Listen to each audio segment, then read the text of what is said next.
So first 2-3 நாளில் பேபியோட stool கொஞ்சம் திக்காக கருப்பாக போகும். அதுக்கப்புறம் மில்க்கு கிடைக்கும்போது கொஞ்சம் கூட எல்லோ ஸ்டூல், சம்டைம்ஸ் தண்ணி மாதிரி போகும், நுரையாக வரும், கேஸு நிறைய போகும். இது நார்மல் தான், ஏன்னா பேபியோட டைஜஸ்டிவ் எபிலிட்டி கூடிட்டுருக்கு. மில்க்கு கூடுதல் கிடைக்கும்போது, மில்கில் லாக்டோஸ்னு ஒரு சுகர் வரும்போது அதை டைஜஸ்ட் பண்ணுற எபிலிட்டி கிராஜுவலாக கூட்டிக்கிட்டே போகும். ஸோ 2-3 வாரம் ஆகும்போது அது நார்மல் லெவலுக்கு வந்துடும்.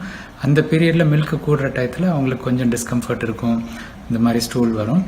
ஸ்டூல் ஜாஸ்தியாக தண்ணி மாதிரி வரும்போது நமக்கு ஸ்கின் ஏரியாவை நல்லா கவனிச்சுக்கணும். ஸோ நாப்பி ஏரியாவில் நீங்கள் துணி நாப்பி போட்டாலும் சரி, நார்மல் நாப்பி போட்டாலும் சரி, நாப்பி க்ரீம்னு ஒன்று இருக்குது. ஸ்க்ரூல் ஃப்ரீக்வன்சி கூடும்போது அதை ப்ரிவென்டிவாக யூஸ் பண்ணணும். அதாவது எவ்ரி நாப்பி சேஞ்ச், ரேஷ் வர வரைக்கும் வெயிட் பண்ணக்கூடாது.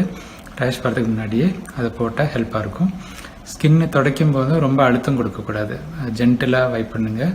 ரெட்னஸ் ஏதாவது வந்ததுன்னா கொஞ்சம் நேரம் ஓப்பனாக வச்சா பெட்டர். பாய்ஸில் கொஞ்சம் கஷ்டம், கேர்ள்ஸில் இட்ஸ் ஈஸி. நாப்பி கீழே வச்சா போதும்.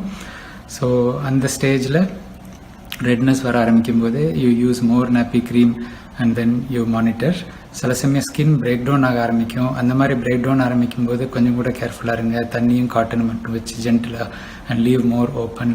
சில சமயம் இன்ஃபெக்ஷன் வரும் அந்த இடத்துல, ஏன்னா ஸ்டூலில் வந்து பாக்டீரியா இருக்குது, ஃபங்கஸ் இருக்குது. அந்த ஸ்கின் பிரேக் டவுன் ஆகும்போது அது உள்ளே போயிட்டு இன்ஃபெக்ஷன் வரும். இன்ஃபெக்ஷன் வந்ததுன்னா அதுக்கு ஸ்பெசிஃபிக்காக மருந்து தேவை. டாக்டர்கிட்ட டிஸ்கஸ் பண்ணிவிட்டு அதுக்குள்ளே மருந்து போடுங்க. சில காம்பினேஷன் ட்ரீட்மெண்ட்ஸ் ஃபார்மசியில் கிடைக்கும், ஆனால் அதில் சில சமயம் ஸ்ட்ராங் ஸ்டீராய்டுலாம் இருக்குது. மைல்டு ஸ்டீராய்டும் ஆன்டிபயோட்டிக் காம்பினேஷன் இருக்குது, அது போடலாம். ஆனால் ஸ்ட்ராங் ஸ்டீராய்டு இந்த நியூபார்ன் பீரியடில் போடுறது சரியில்லை.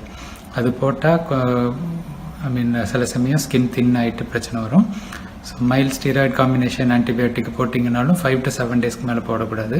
ரேஷ் இம்ப்ரூவ் ஆகலைன்னா திருப்பி டாக்டர் கன்சல்ட் பண்ணணும். ஃபீடிங் பேட்டர்ன் இம்பார்ட்டன்ட், ஏன்னா ஒவ்வொரு தடவை ஃபீட் பண்ணும்போதும் பேபி ஸ்டூல் போகிறது நார்மல் இந்த ஏஜில். ஸோ அடிக்கடி ஃபீடு கொடுக்கறது ஓரளவுக்கு குறைக்கலாம். கேஸ்னால பேபி அழுதுட்டுருக்கு, நீங்கள் எக்ஸ்ட்ரா ஃபீடு கொடுத்தீங்கன்னா அதனால் ஸ்டூலும் நிறைய போகும், நாப்பி ரஷ் மாறாது. ஸோ இந்த விஷயத்தெல்லாம் உங்களுக்கு தெரிஞ்சவங்க கூட பகிர்ந்துக்கோங்க. தேங்க்யூ.